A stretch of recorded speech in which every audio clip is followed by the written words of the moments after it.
नमस्कार दोस्तों अगर आपको भारत और साउथ अफ्रीका के बीच खेला गया पहला और सबसे रोमांचक टी20 मुकाबला पसंद आया हो तो इस वीडियो को आप एक लाइक ज़रूर करें। इस वीडियो का लाइक टारगेट 400 लाइक है, तो इस वीडियो को आप दिल से लाइक ज़रूर करें। दोस्तों, भारत और साउथ अफ्रीका के बीच 4 मैचों की टी20 श्रृंखला खेली जा रही है और इस टी20 सीरीज़ के पहले और सबसे रोमांचक टी20 मुकाबले में क्रिकेट इतिहास की 2 सबसे बड़ी टीमें एक दूसरे से भिड़ी। इस बार सूर्य कुमार यादव की भारतीय टीम के सामने एडन मार्करम की साउथ अफ्रीका की टीम खड़ी थी। इस रोंगटे खड़े कर देने वाले महामुकाबले में साउथ अफ्रीका के कप्तान एडन मार्करम ने टॉस जीता और पहले गेंदबाजी का फैसला लिया और भारतीय टीम को पहले बल्लेबाजी के लिए आमंत्रित किया। उसके बाद रनों की बारिश करने के इरादे से भारतीय टीम के 2 दिग्गज ओपनर बल्लेबाज मैदान में उतरे। संजू सैमसन और अभिषेक शर्मा के कंधों पर इस महामुकाबले में अपनी टीम को एक विस्फोटक ओपनिंग शुरुआत दिलाने की बहुत ही बड़ी जिम्मेदारी थी और भारतीय टीम की इस नौजवान ओपनिंग जोड़ी ने मैदान में उतरते ही साउथ अफ्रीका की गेंदबाजी पर धमाकेदार बल्लेबाजी करना शुरू कर दिया। खास करके संजू सैमसन ने मैदान में आते ही अपने बल्ले से लगातार बड़े शॉट खेलना शुरू कर दिया था, लेकिन उनका साथ दे रहे अभिषेक शर्मा मैदान में ज़्यादा देर तक नहीं टिक पाए और गेंदबाजी पर आए गेराल्ड कोटजे ने अभिषेक शर्मा को एडन मार्करम के हाथों कैच आउट कर दिया। अभिषेक शर्मा 8 गेंद में बस 7 ही रन बना पाए। अभिषेक शर्मा के जल्दी आउट हो जाने के बाद अब भारतीय कप्तान सूर्य कुमार यादव बल्लेबाजी करने मैदान में उतरे थे और सूर्य कुमार यादव ने भी आते ही एक चौका और एक शानदार छक्का लगाकर अपनी पारी की शुरुआत की थी। तो वही दूसरे छोर से शानदार फॉर्म में दिख रहे संजू सैमसन साउथ अफ्रीका की गेंदबाजी पर लगातार चौके छक्के लगा रहे थे। संजू सैमसन की इस लाजवाब बल्लेबाजी ने साउथ अफ्रीका के कप्तान एडन मार्करम के तक होश उड़ा दिए थे। कोई भी साउथ अफ्रीका का गेंदबाज संजू सैमसन और सूर्य कुमार यादव की इस जोड़ी को नहीं रोक पा रहा था और फिर इसी बीच लाजवाब बल्लेबाजी कर रहे संजू सैमसन ने 2 शानदार छक्के लगाते हुए अपना इस मुकाबले का धमाकेदार अर्धशतक पूरा कर लिया। तो वही उसके तुरंत बाद कप्तान सूर्य कुमार यादव के साथ संजू सैमसन की 50 रनों की एक ताबड़तोड़ साझेदारी भी पूरी हो चुकी थी। अब साउथ अफ्रीका की गेंदबाजी बैकफुट पर थी। कप्तान सूर्य कुमार यादव और संजू सैमसन की यह साझेदारी अब 66 रनों की हो चुकी थी, लेकिन तभी गेंदबाजी पर आए पैट्रिक क्रूगर ने सेट हो चुके भारतीय कप्तान सूर्य कुमार यादव को एंडीले सीमेलान के हाथों कैच आउट कर दिया। सूर्य कुमार यादव 17 गेंद में 21 रन बनाकर आउट हो गए। साउथ अफ्रीका की गेंदबाजी को एक बड़ा विकेट एक महत्वपूर्ण मौके पर अब मिल चुका था। भारतीय टीम की यह खतरनाक साझेदारी अब टूट चुकी थी, लेकिन अब बल्लेबाजी के लिए आए तिलक वर्मा ने भी आते ही एक शानदार छक्का लगाकर अपना खाता खोला था। तो वही दूसरे छोर पर सेट हो चुके संजू सैमसन रुकने को तैयार नहीं थे और वह आसानी से साउथ अफ्रीका की गेंदबाजी पर बड़े शॉट खेल रहे थे। अब सभी की नज़रें संजू सैमसन के ऊपर टिकी हुई थीं, क्योंकि वह अपने एक और शतक के काफ़ी नज़दीक पहुंच चुके थे। संजू सैमसन की बल्लेबाजी देखने लायक थी।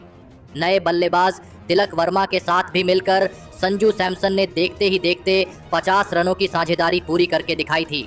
अब साउथ अफ्रीका की गेंदबाजी बहुत ही ज़्यादा दबाव में थी, लेकिन तभी शानदार और अद्भुत बल्लेबाजी कर रहे संजू सैमसन ने अपना लगातार दूसरा शतक इस मुकाबले में पूरा करके दिखाया।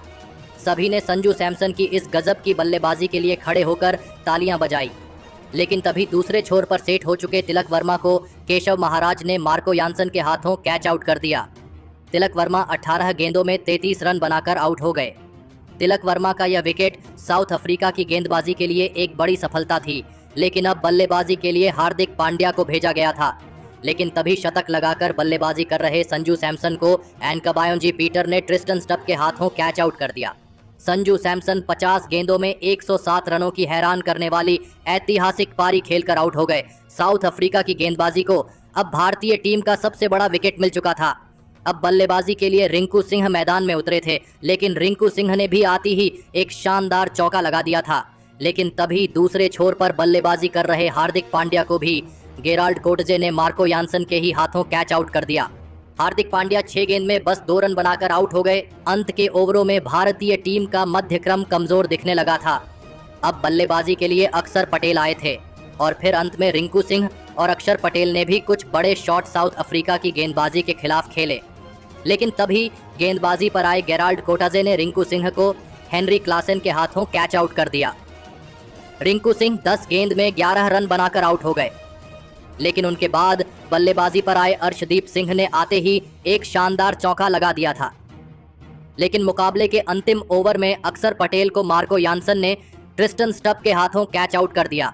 अक्षर पटेल 7 गेंद में 7 रन बनाकर आउट हो गए, लेकिन आखिरी कुछ गेंदों में रवि बिश्नोई और अर्शदीप सिंह ने थोड़े बहुत रन बनाए और इसी के साथ भारतीय टीम ने अंत में 202 रनों का एक सबसे बड़ा लक्ष्य साउथ अफ्रीका की टीम के आगे रखा। उसके बाद भारतीय टीम से मिले 203 रनों के विशाल लक्ष्य का पीछा करने साउथ अफ्रीका के 2 दिग्गज ओपनर बल्लेबाज मैदान में उतरे।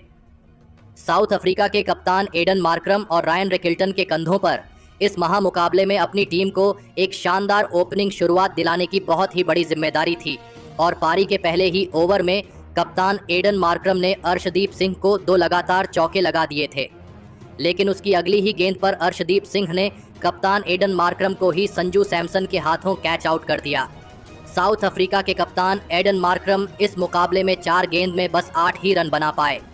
अपने कप्तान के पहले ही ओवर में आउट हो जाने के बाद अब बल्लेबाजी के लिए ट्रिस्टन स्टब को भेजा गया था और फिर रायन रिकिल्टन और ट्रिस्टन स्टब की इस जोड़ी ने मिलकर एक ताबड़तोड़ साझेदारी भारतीय गेंदबाजी के खिलाफ बनानी शुरू कर दी थी। लेकिन इस साझेदारी को भी भारतीय गेंदबाजों ने ज़्यादा देर तक चलने नहीं दिया और गेंदबाजी पर आए आवेश खान ने ट्रिस्टन स्टब को सूर्य कुमार यादव के हाथों कैच आउट कर दिया। ट्रिस्टन स्टब 11 गेंद में 11 रन बनाकर आउट हो गए। भारतीय टीम की शानदार गेंदबाजी ने साउथ अफ्रीका के 2 बड़े विकेट शुरुआत में ही निकाल लिए थे।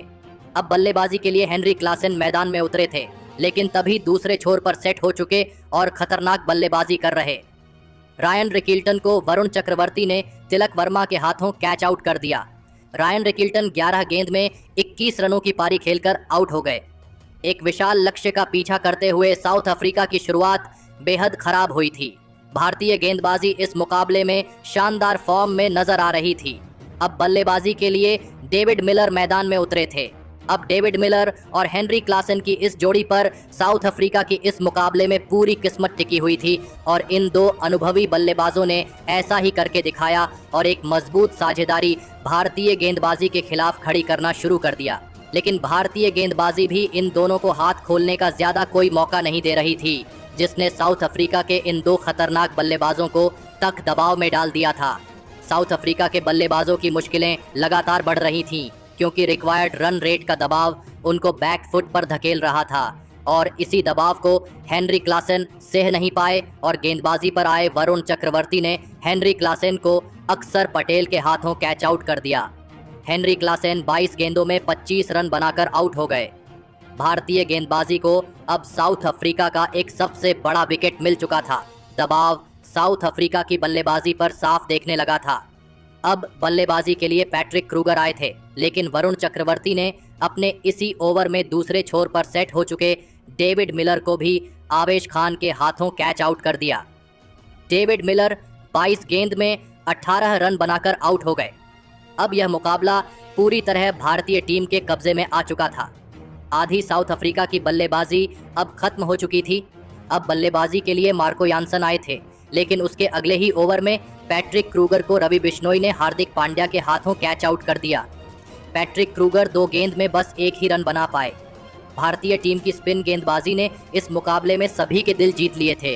अब बल्लेबाजी के लिए एंडिले सिमलाने मैदान में उतरे थे, लेकिन रवि बिश्नोई ने मार्को यानसन को भी हार्दिक पांड्या के ही हाथों कैच आउट कर दिया। मार्को यानसन 8 गेंद में 12 रन बनाकर आउट हो गए।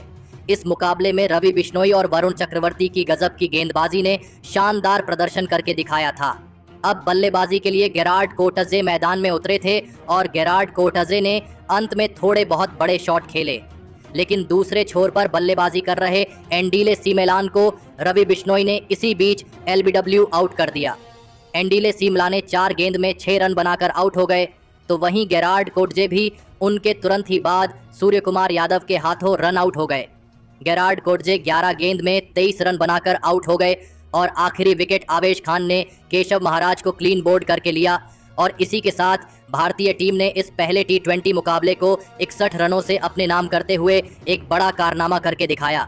दोस्तों, साउथ अफ्रीका की टीम को उन्हीं की सरजमी में इस पहले T20 में एक बड़े अंतर के साथ हराना कोई आम बात नहीं है और ऐसा ही करके दिखाया सूर्य कुमार यादव की भारतीय टीम ने। लेकिन इस मुकाबले में भारतीय टीम के असली हीरो साबित हुए संजू सैमसन, जिन्होंने अंतर्राष्ट्रीय करियर में लगातार 2 मुकाबले में शतक लगाकर एक बड़ा कारनामा करके दिखाया। संजू सैमसन ने इस मुकाबले में केवल 50 गेंदों में 214 की स्ट्राइक रेट से 10 छक्के लगाते हुए 107 रनों की शानदार पारी खेली और इसी के चलते भारतीय टीम जीत पाई। तो दोस्तों, आप संजू सैमसन के इस अद्भुत शतक के लिए उन्हें 10 में से कितने अंक देना चाहेंगे? आप अपने राय नीचे कमेंट में देना बिल्कुल भी ना भूलें। धन्यवाद।